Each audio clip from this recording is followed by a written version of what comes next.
Salam dalam kasih Kristus. Saudaraku, kehidupan ini sesungguhnya tidak sedang baik-baik saja. Selain kejahatan dengan bermacam modus operandi, dari yang halus sampai yang kasar dengan kekerasan.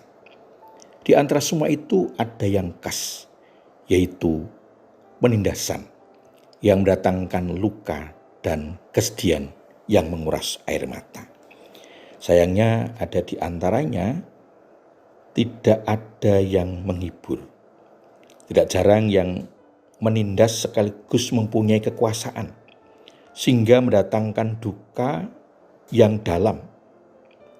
Rasanya tidak tega mendengarnya, apalagi kalau mendapat kesempatan bertemu dengan mereka yang mengalami sendiri penderitaan itu. Pertanyaannya, mengapa hal itu masih terjadi di era sekarang ini? Di mana ada aturan hukum yang jelas dan ada pemerintah dengan aparat penegak hukum yang siap memberantas kejahatan termasuk penindasan.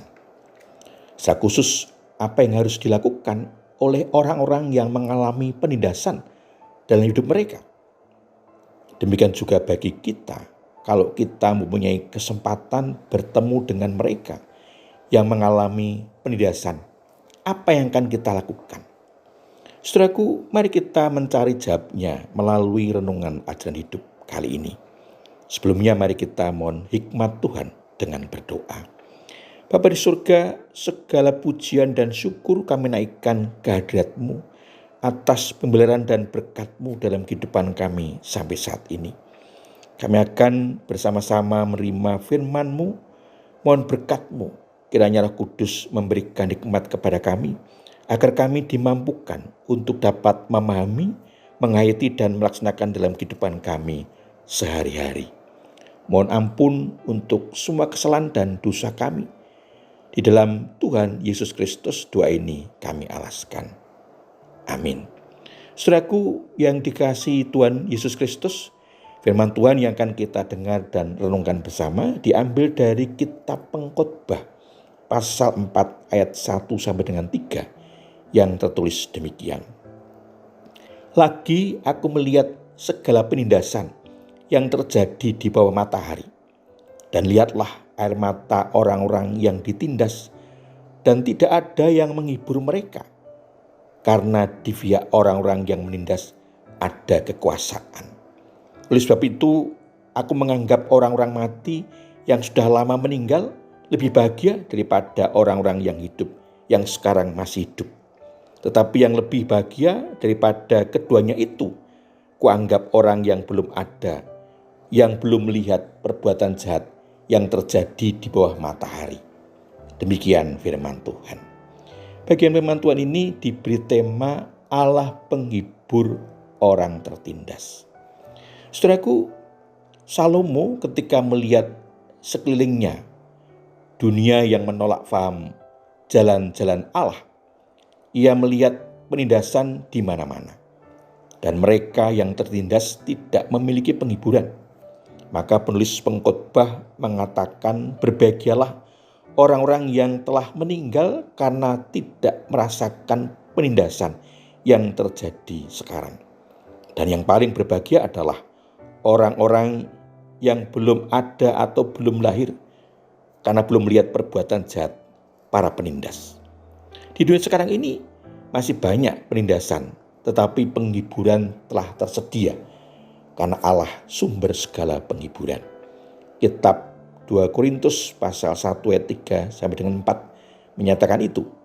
Terpujilah Allah dan Bapa Tuhan kita Yesus Kristus, Bapa yang penuh kemurahan dan Allah sumber segala penghiburan, yang menghibur kami dalam segala penderitaan kami, sehingga kami sanggup menghibur mereka yang berada dalam bermacam-macam penderitaan dengan penghiburan yang kami terima sendiri dari Allah.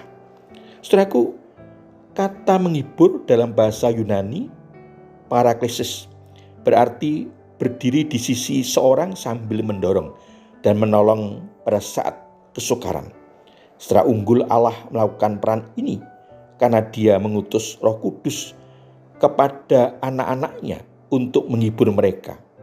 Paulus telah belajar dalam banyak kesukaran yang dialaminya bahwa tidak ada penderitaan sekalipun sangat berat yang dapat memisahkan orang percaya dari pembeliran dan belas kasihan Bapa surgawi mereka.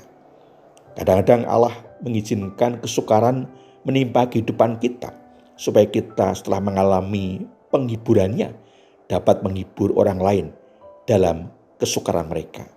Saudaraku, Allah Bapa juga menghibur umatnya pada zaman perjanjian lama, manakala mereka berharap padanya.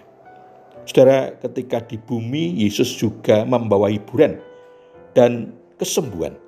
Dan Roh Kudus yang dijanjikan sebagai penghibur yang lain yang akan mendampingi kita untuk menghibur. Injil Yohanes pasal 14 ayat 16 menyaksikan, "Aku akan minta kepada Bapa dan Ia akan memberikan kepadamu seorang penolong yang lain, supaya Ia menyertai kamu selama-lamanya." Orang percaya juga diperintahkan untuk saling menghibur. Saudaraku, sesungguhnya penindasan di dunia ini masih terjadi, bahkan mungkin makin banyak. Karena semakin banyaknya orang dan bisa terjadi di seluruh aspek kehidupan. Karena makin banyaknya orang dan banyaknya sektor-sektor yang dibutuhkan dalam kehidupan. Pertanyaannya, apa kenyataan itu juga dibarengi dengan tingkat kepedulian orang lain atau lembaga yang ada untuk memberikan perhatian kepada korban penindasan untuk mendapatkan pelayanan penghiburan? Apapun kenyataannya, yang pasti Allah peduli pada penderitaan orang-orang yang tertindas dengan memberikan penghiburan agar segera terbebas dari segala penderitaan. Saudara, kembali pada pertanyaan di awal renungan ini. Apa yang harus dilakukan orang-orang yang mengalami penindasan agar mendapat penghiburan? Demikian juga bagi saudara dan saya yang bertemu dengan orang yang mengalami penindasan, apa yang kan atau harus kita lakukan? Yang pertama, bagi orang-orang yang mengalami penindasan, hiduplah di jalan Allah, karena Dialah sumber segala penghiburan. Karena kasih dan kemurahannya memberikan penghiburan dan kesembuhan dari segala penderitaan. Oleh hidup di jalan Allah, orang semakin dikuatkan menghadapi penderitaan. Bukan hanya itu, bahkan Allah di dalam Yesus memberikan penolong, yaitu Roh Kudus, yang akan mendampingi dan memberikan penghiburan dari setiap pergumulan dalam hidupnya, sehingga tidak harus mengalami penderitaan. Yang kedua, bagi kita yang telah hidup di jalan Allah, tidak jarang Allah mengizinkan kesukaran menimpa kehidupan kita. Tetapi Allah tidak membiarkan kita mengalami penderitaan dalam hidup.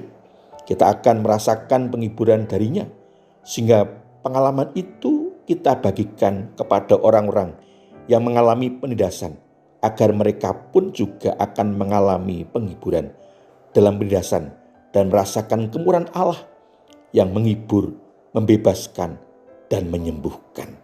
Tuhan Yesus memberkati. Amin. Mari kita menaikkan syukur di dalam doa. Bapa di surga, terima kasih untuk firman-Mu yang telah menjawab pertanyaan kami. Mampukan kami dapat menerapkan firman-Mu dalam kehidupan kami, terbebas dari penderitaan hidup karena kasih kemurahan-Mu yang memberikan penghiburan dalam kehidupan kami. Kapanpun, dimanapun, sehingga kami terbebas dari penderitaan hidup dan disembuhkan, dipulihkan. Mampukan kami berbagi kepada saudara kami yang mengalami penderitaan, agar mereka pun dibebaskan dan dipulihkan dari penderitaan. Mohon ampun untuk segala kesalahan dan dosa kami. Di dalam nama Tuhan Yesus Kristus doa ini kami alaskan. Amin. Saudaraku yang dikasihi Tuhan Yesus Kristus, demikian renungan ajaran hidup. Saya bertemu kembali dalam renungan selanjutnya. Kasih karunia, kemurahan, dan damai sejahtera dari Allah Bapa di dalam Yesus Kristus, pimpinan, penyertaan, dan pembelian Roh Kudus memberkati saudara semua. Amin.